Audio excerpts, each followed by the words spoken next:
Assalamualaikum warahmatullahi wabarakatuh. Hai anak-anak sahabat SD yang hebat dan luar biasa. Berjumpa lagi dengan Pak Purwana. Di video ini kita akan membahas tentang peristiwa kedatangan bangsa barat di Indonesia. Materi ini merupakan materi kelas 5 muatan pelajaran IPS yang ada di tema 7 subtema 1. Kompetensi dasarnya adalah sebagai berikut. Belajar dari rumah berbulan-bulan. Tetap semangat meski terasa berat. Mari simaklah materi pelajaran peristiwa kedatangan bangsa barat. Sebelum kita mulai, kita berdoa dulu ya. Peristiwa kedatangan bangsa barat di Indonesia. Mulai akhir abad ke-15, bangsa Eropa berusaha melakukan penjelajahan samudra. Bangsa Eropa yang pernah melakukan penjelajahan dan penjajahan di Indonesia antara lain Portugis, Spanyol, Belanda, dan Inggris. Ada beberapa hal yang menjadi faktor pendorong bangsa Eropa melakukan penjelajahan samudra dan datang ke Indonesia. Yang pertama, perkembangan ilmu pengetahuan dan teknologi. Ilmu pengetahuan dan teknologi saat itu berkembang sangat pesat. Di antaranya, dikembangkannya teknik pembuatan kapal yang dapat digunakan untuk mengarungi samudra luas. Ditemukannya mesiu untuk persenjataan. Senjata dapat digunakan untuk melindungi pelayaran dari ancaman bajak laut dan sebagainya. Ditemukannya kompas. Kompas digunakan sebagai penunjuk arah sehingga para penjelajah tidak lagi bergantung pada kebiasaan alam. Untuk menentukan arah, biasanya mereka berpedoman pada bintang, sehingga jika angkasa tertutup awan, mereka tidak dapat meneruskan pelayarannya. Dengan kompas, mereka bebas berlayar ke arah manapun tanpa gangguan, baik siang maupun malam. Yang kedua, jatuhnya Konstantinopel ke tangan Kesultanan Turki Utsmani.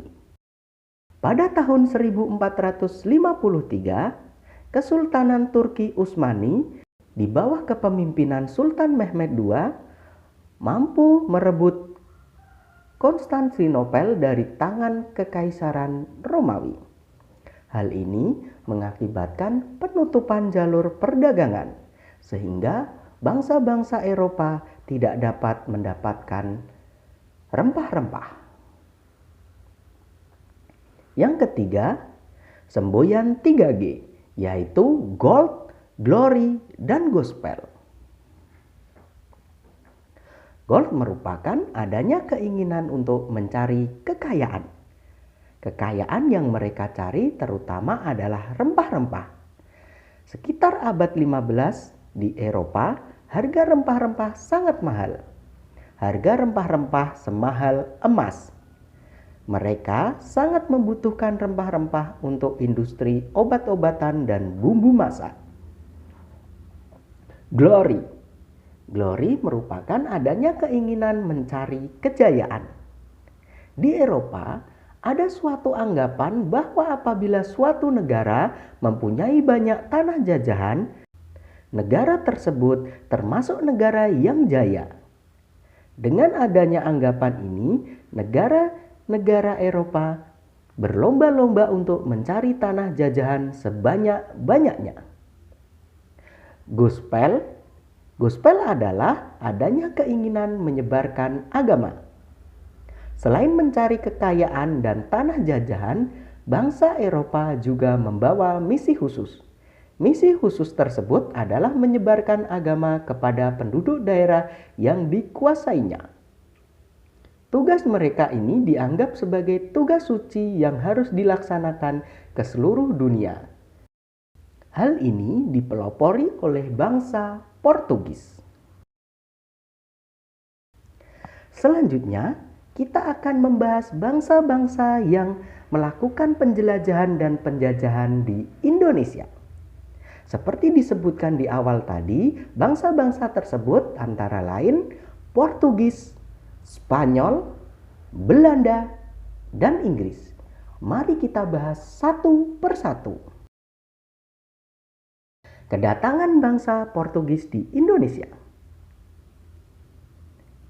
Tahun 1511, Portugis yang dipimpin oleh Alfonso de Albuquerque menguasai Malaka, lalu berlayar ke Ternate, Maluku. Tujuan kedatangan Portugis adalah untuk mencari daerah penghasil rempah-rempah dan menguasai pelabuhan Malaka sebagai pusat perdagangan. Peristiwa penting yang terjadi diantaranya, tahun 1511 Malaka jatuh ke tangan Portugis. Pada tahun 1522, Portugis membentuk aliansi dengan kerajaan Ternate melalui pendirian benteng di wilayah Ternate. Tahun 1533, kerajaan Ternate yang dipimpin oleh Sultan Hairun mulai melakukan perlawanan kepada Portugis. Tahun 1575, Portugis diusir dari Ternate oleh Sultan Baabullah. Reaksi masyarakat awalnya diterima dengan baik dan mendukung Sultan Ternate, tetapi akhirnya terjadi perlawanan. Kedatangan bangsa Spanyol di Indonesia. Tahun 1521, Spanyol yang dipimpin oleh Juan Sebastian Elcano tiba di Tidore, Maluku. Tujuan kedatangan Spanyol adalah untuk mencari daerah penghasil rempah-rempah dan menyebarkan agama dengan strategi misionaris. Peristiwa penting yang terjadi diantaranya Spanyol meletakkan dasar-dasar agama di Ambon, Ternate, dan Morotai. Kedatangan Spanyol menjadikan ancaman bagi Portugis yang memonopoli perdagangan di Maluku. Portugis dan Spanyol bersaing dengan memanfaatkan permusuhan kerajaan lokal, yaitu Spanyol bersekutu dengan Tidore untuk melawan Portugis yang bersekutu dengan Ternate. Tahun 1529, berdasarkan isi perjanjian Zaragoza, Spanyol harus meninggalkan Maluku dan memusatkan kegiatannya di Filipina. Reaksi masyarakat. Awalnya Spanyol diterima dengan baik oleh kerajaan Tidore, tetapi akhirnya terjadi perlawanan. Kedatangan bangsa Belanda di Indonesia. Tahun 1596, Belanda yang dipimpin oleh Cornelis de Houtman mendarat pertama kali di Banten. Tujuan kedatangannya adalah awalnya untuk mencari daerah penghasil rempah-rempah, kemudian berubah menjadi keinginan untuk menjajah. Peristiwa penting yang terjadi antara lain, tahun 1598 Belanda datang yang kedua kalinya di Banten karena sebelumnya diusir oleh bangsa Indonesia akibat sifat kasar dan serakah Belanda. Tahun 1599 Belanda menyingkirkan Portugis dari Ambon.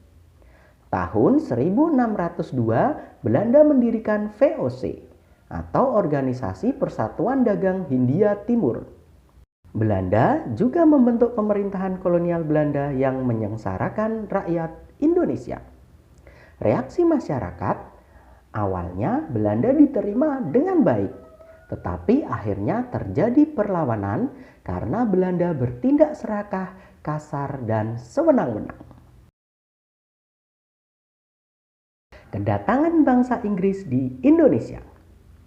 Tahun 1811, Inggris yang dipimpin oleh Thomas Stamford Raffles menguasai Indonesia yang saat itu sudah dikuasai Belanda. Inggris berhasil merebut seluruh kekuasaan Belanda di Indonesia yang ditandai dengan Perjanjian Tuntang pada 18 September 1811. Tujuan kedatangan Inggris adalah untuk mencari daerah penghasil rempah-rempah. Peristiwa penting. Raffles membuat sejumlah kebijakan dan memberikan kesempatan rakyat Indonesia untuk melakukan perdagangan bebas meskipun Inggris tetap menindas rakyat Indonesia. Tahun 1814, Belanda dan Inggris melakukan perundingan damai atau konvensi London. Dan salah satunya menyatakan bahwa wilayah Indonesia harus dikembalikan sebagai jajahan Belanda. Tahun 1816, kekuasaan Inggris di Indonesia berakhir dan Raffles pindah ke Singapura. Reaksi masyarakat, awalnya Inggris diterima dengan baik, tetapi juga berakhir pada perlawanan karena menindas rakyat Indonesia. Demikian tadi penjelasan tentang peristiwa kedatangan bangsa Barat di Indonesia. Untuk mengukur pemahaman kalian tentang materi yang sudah kita bahas tadi, coba jawab pertanyaan-pertanyaan berikut ini ya. 1. Siapa yang dimaksud dengan bangsa Barat? 2. Kapan dan di mana bangsa Barat pertama kali mendarat di Indonesia? 3. Mengapa bangsa Barat melakukan penjelajahan samudra? 4. Bagaimana kondisi rakyat pada saat itu atau saat mengalami penjajahan? 5. Bagaimana reaksi masyarakat terhadap kedatangan bangsa-bangsa Barat di Indonesia? Jawab pertanyaan-pertanyaan tersebut dengan semangat dan sungguh-sungguh ya. Terima kasih, sampai berjumpa kembali. Tetap semangat, rajin belajar, rajin beribadah, jadilah generasi penerus bangsa yang cerdas, berkarakter, menyenangkan, luar biasa, hebat.